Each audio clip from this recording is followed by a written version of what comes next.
Hey guys, my name is Ehsan and welcome back to my channel. इस video में बात करेंगे टाइमैक्स के बारे में और बिल्कुल हट के बात करेंगे। जो नंबर्स है वो तो देखेंगे ही, लेकिन इस कंपनी के अंदर किस तरीके का स्कोप आपको देखने को मिल रहा है और आगे जाके क्यों एक अच्छी डील हमको देखने को मिल रही है, एक मल्टीबैगर क्यों बन सकती है इस कंपनी की अगर बात करें तो सब कुछ इस वीडियो के अंदर जानकारी हासिल करेंगे। तो सबसे पहले बात करें दोस्तों, इंडिया के अंदर जो प्रीमियमाइजेशन का ट्रेंड है वो बहुत तेजी से चल रहा है। चाहे गाड़ियां हो, चाहे महिंद्रा की जो एसयूवी बहुत ज्यादा बिकती है, जो मिड रेंज की गाड़ियां है वो इतनी नहीं बिकती, लेकिन जो प्रीमियम सेगमेंट के अंदर आते हैं, जो एसयूवी है, जो स्कॉर्पियो हो गई, 700 हो गई, मतलब जो बड़े बड़े एसयूवी है उनके अंदर बहुत अच्छा हाई ट्रेंड देखने को मिल रहा है और सबसे अच्छा वॉल्यूम ग्रोथ जो देखने को मिल रहा है वो उसी सेगमेंट के अंदर देखने को मिल रहा है, जो एसयूवीज है उनके अंदर। ठीक है, ये जो प्रीमियमाइजेशन है वो सिर्फ यहां तक सीमित नहीं रहता, ये ज्वेलरी सेक्टर के अंदर भी इंडिया के अंदर प्रीमियमाइजेशन का ट्रेंड चल रहा है।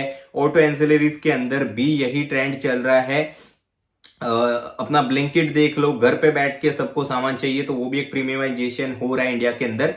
तो ये अगर पूरा स्टोरी आप लोग देखोगे तो हर जगह प्रीमियमाइजेशन का जो ट्रेंड चल रहा है इंडिया के अंदर वो कहीं ना कहीं आपको देखना पड़ेगा और उसमें जो अच्छे अपॉर्चुनिटीज आपको दिख रहे हैं उसमें मार्केट में आपको इन्वेस्ट करना चाहिए। अब टाइमैक्स की बात करें तो टाइमैक्स जो अमेरिका से शुरू हुई कंपनी है, इंडिया में 1988 में आए।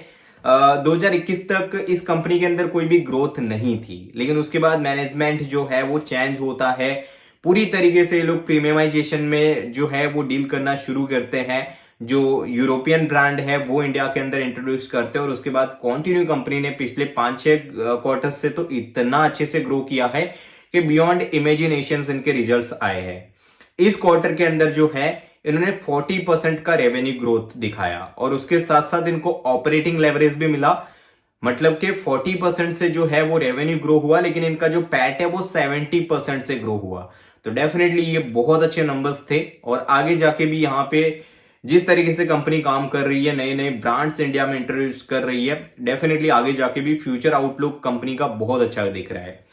अभी देखो, ये लोग नए नए ब्रांड यहाँ पे लॉन्च कर रहे हैं, ये लोग प्रीमियमाइजेशन में ज्यादा डील करते हैं, बहुत ज्यादा ऑप्शंस है इनके पास।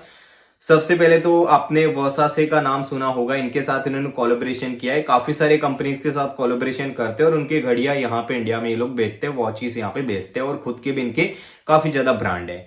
उसके बाद इन्होंने टाइमैक्स एक्स सुपरमैन करके एक घड़ी जो ऑटोमेटिक घड़ी होती है वो लॉन्च की। ठीक है, आपने जो है वो जेट मार्लिन ऑटोमेटिक इनकी सीरीज आती है उसका नाम सुना होगा। उसी सेगमेंट के अंदर इन्होंने जो है अपना ये जो सुपर हीरोज कैरेक्टर होते हैं डीसी कॉमिक के, जिनके मतलब ये जेम्स गन करके डायरेक्टर है जिन्होंने मूवीज बनाई मार्वल वगैरह, तो उसका जो एक कैरेक्टर है सुपरमैन करके, उसके कुछ वॉचेस इन्होंने लॉन्च किए जो काफी लिमिटेड एडिशन होता है। मतलब वो वॉचेस होते हैं वो काफी लिमिटेड वे में लॉन्च होते हैं और लॉन्च होते ही बिक जाते हैं, इतना ज्यादा इसका डिमांड है।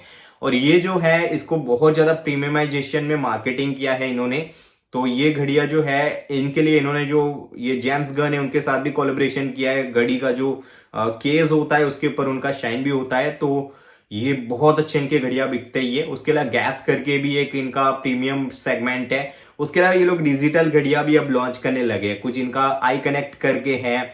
उसके अलावा नियो करके, टाइमैक्स नियो करके एक ब्रांड है इनका। तो काफी ज्यादा मतलब हर सेगमेंट के अंदर कंपनी ग्रो कर रही है, काफी ज्यादा ब्रांड है कंपनी के पास। कंपनी के जो लग्जरी रिटेल स्टोर्स है उसकी संख्या अब 150 से ज्यादा की हो चुकी है। ठीक है, मतलब ये लोग ई कॉमर्स में तो ग्रो कर ही रहे हैं, उसके साथ साथ जो इनके फिजिकल स्टोर्स है, जो मतलब जो ट्रेड चैनल है उसको भी ये लोग अच्छे से ग्रो कर रहे हैं।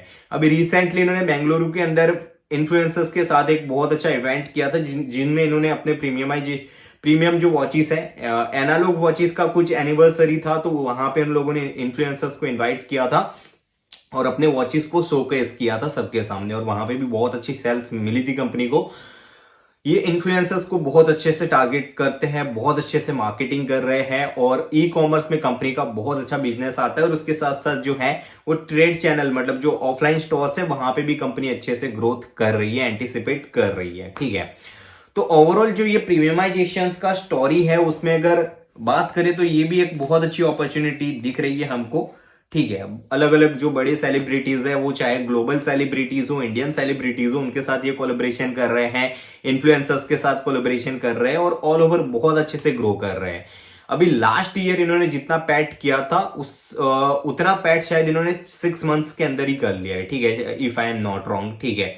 और ऑल ओवर यहाँ पे आगे भी बहुत अच्छा फ्यूचर आउटलुक मेरे को लग रहा है। डेफिनेटली ये कोई रिकमेंडेशन नहीं है भाई, ठीक है, आगे जाके भी हमको यहाँ पे जो है वो कंटिन्यू ट्रैक तो करना ही है। मैं देख लेता हूँ यहाँ पे इनका जो है टोटल पैट जो मतलब इनके क्वार्टर आए हैं उसका कितना है, ठीक है। तो ऑलमोस्ट 45 करोड़ का पैट इन्होंने 2 क्वार्टर्स के अंदर मतलब हाफ ईयर के अंदर कर लिया है।